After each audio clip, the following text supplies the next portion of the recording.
So, John Gilroy, you are the editor of Roman J. Israel Esquire, the new film from one of your brothers, Dan Gilroy. You've got a great big filmmaking family, I should say. So this film, it's basically a character study with Denzel Washington as this sort of out of date, I guess you could say, lawyer in a modern world. Can you talk a bit about editorially showing the world from Roman's perspective? Well, Danny and Denzel spent a lot of time honing that character, and a movie like Where He Lived. I mean, his apartment and the detail they put into the production design of that apartment, and just feeling lived in as sort of a time capsule. He's been there for decades, and he's sort of the lawyer that time forgot. Um, um, what was your question again? Was specifically was Basically, how did you show the world through his eyes editorially?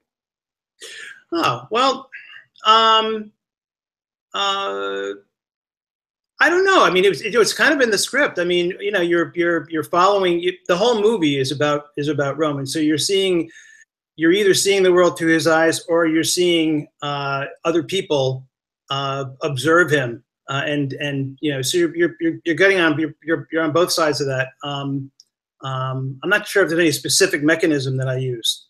Mhm. Do what you're It saying. is, it is sort of a esoteric question. Asking questions about how did you edit something can be kind of weird. You know what I mean? So I guess what were some of the challenges that you had in, I guess, structuring the story or things like that? I never think of if you look at it, like putting a movie together, like back from 10 feet back, it looks impossible. How do you make the choices, whatever. I had a lot of confidence in. You have a dog in the background too. I have a dog in my background here. Oh, yeah. Oh, she just stood up. He's going to stand up too. Um, uh, you have a lot of. You have a good blueprint, and you go and you just climb into the scenes. And I've said this in other interviews, but the film really tells you where to go. And whatever I do is a lot of is instinctual. But Danny has a great blueprint to start, and you're just looking for the magic. You're looking for the magic in each scene that you're putting together, and that accumulates, over the course of putting the picture together. One of the great qualities of this movie is the way that it shows him in the world, and it has a very specific feel for Los Angeles, downtown Los Angeles. Can you talk about some of the ways that you showed that in the film? Well, it's definitely Roman's environment, and Dan Gilroy seems to be gravitating to Los Angeles these days. We did Nightcrawler here, and he's been living out here for years. So we see it. You're seeing downtown. You're seeing Los Angeles in its metamorphosis. I mean, there's so much construction going on downtown. I mean, the high rises are going up everywhere, and juxtaposed to that is Roman and his little walk up fifth floor apartment, and the new world is sort of the modern world is sort of surrounding him. So Danny, I think, used that as a sort of a metaphor in the movie. Yeah. The film also has a kind of naturalistic, gritty feel to it. I mean, it feels very akin to films of the 70s, early 80s. What were some influences that you guys drew upon for this movie? I know Danny and Robert have watched a lot of 70s movies when they were trying to get the look for this. I mean, it definitely evokes that feel. Robert shot in film, which is another little perk, as opposed to shooting on Alexa or Red Cam. And just the way it definitely has a sort of a 70s sort of vibe. And Roman is also someone that's a throwback, maybe not to the 70s, but maybe, to the late 70s, early 80s. And, we definitely, that's a good comparison. I mean, I think those are the '70s movies are you know, they're, for a lot of people, those are our favorite movies. You know, so to evoke something like that is a good thing. Well, structurally, the movie evokes it quite well in the sense that it's really more about this character than it is about the plot necessarily. I mean, it takes a while for, I don't want to spoil the big event of the movie, but it takes a while before that happens. You're kind of just like living with this guy and seeing the things that lead up to him making that decision. Can you talk about structuring the movie in that way? Yeah, it was. It's funny. It's definitely a character movie, but there's more plot than you think there is. And I was particularly intrigued when I read the script. I was. It's very ingenious how the arc that it makes, and the story arc that it makes within the confines of where we tell the story. It's a very tidy bit of filmmaking and storytelling, and I thought Danny did just a great job of arcing Roman, and also sort of, you know, in a very sort of small space, getting you to point A to point B to point C, and doing it really credibly and efficiently. And you know, and you really felt you went somewhere, and you didn't know what was going to come up next. You just didn't, you know, there was, you know, it was not a conventional movie.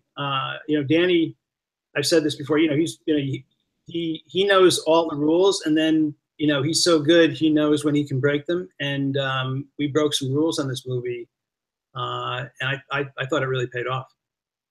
What was the toughest scene for you guys to edit? The toughest scene for me to edit. Every scene has its challenges. I mean, the longer, some of the longer dialogue scenes were challenging on some level. I mean, we were, you know, they're always, they're moving very fast. It's a smaller film. They're moving very fast. So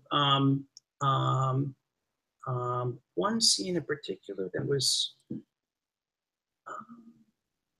I don't know. They were all had their challenges, I guess. So yeah, they all had their challenges. I'll think of one. If I think of one, I'll get back to you on that. What were some of the ways that the movie took a different kind of shape and form in editing from what was perhaps in the screenplay? There wasn't much. And this is one of the secrets to at least the last two movies that we've done together, Danny and I. Again, the map, the blueprint is tight and really good, and easy for everybody to kind of follow and understand, all the filmmakers. And there wasn't too much. I'm trying to think of where I mean, look, I'm, you know, part of my bread and butter is being able to reinvent when things go south. But there really wasn't that much. I'm trying to, was there anything? Nothing that comes to mind where I was like, you know, where we had to rethink Act 3, or, you know, just wasn't like that. I mean, it's really nice to work on a movie that you don't have to invent. You know, you don't have to pull that club out of your bag when you're cutting. Well, what is the collaboration like between you and Dan? I mean, you guys are, from what I understand, fraternal twin brothers. So I suspect there's maybe some things you don't necessarily need to say, having said some things to each other for so many years. You know what I mean? So, I mean, what is that collaboration like? Well, I've known Danny 9 months longer than I've known anybody else. So he's and we're not, you know, we don't have the metaphysical twin brother thing. We don't read each other's minds, but it's like having a brother that is exactly the same age as you, although he's 5 minutes older, just so you know. And going through and having we have a very similar sensibility, filmmaking sensibility. And I would definitely, you know, I think for any editor, you got to learn to read the director that you're working with.